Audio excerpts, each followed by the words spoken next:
yang dimainkan hatinya. Kita harus main hati, tapi jangan sekali-kali main-main dengan hati. Kita harus bermain hati. Kita harus bermain hati, tapi jangan sekali-kali main-main dengan hati. Yang nggak boleh itu main-main dengan hati. Karena hati sudah ngomong begini, kita nggak ngikutin, itu namanya kita main-main dengan hati. Tapi kita harus bermain hati. Hati kita harus hidup. Hati kita harus hidup, hati kita harus bermain, hati kita harus bahasanya menerangi. Makanya tugas manusia itu menerangi yang gelap hatinya, membuka pikiran yang tertutup. Tugas di antara sesama manusia itu menerangi hati yang gelap, membuka pikiran yang tertutup. Itu tugas di antara kita sesama manusia. Maka kalau kita sering begitu, itu namanya sedekah ilmu. Sedekah ilmu kita akan ngembang.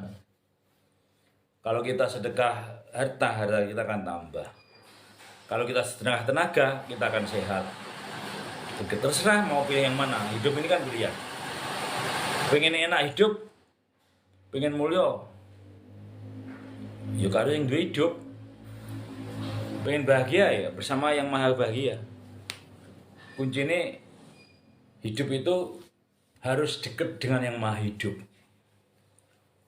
Harus jangan ada jarak dengan yang maha hidup. Sebenarnya Gusti Allah emang orang jarak, sehingga jarak kita. Allah itu sudah ada dekat sekali dengan kita. Kitanya yang belum tahu caranya, belum bisa ngontek Allah, belum sampai ngobrol sama Allah. Lah kita sampai harus kenal Allah, ngobrol sama Allah, harus bisa komunikasi dengan Allah, gitu. Tapi bukan telepon, komunikasi. Tapi saya sering SMS Allah sih. Ini sesuatu SMS oh sana isinya gak situ. Angger udah ada isinya nggak jadi SMS ya. Naik kosong tak SMS. Ya Allah mohon maaf. Karena ini kalam tulis kan mas. Ini kalam ucapan dari Allah. Kalam pikir, kalam rasa. Tulisan itu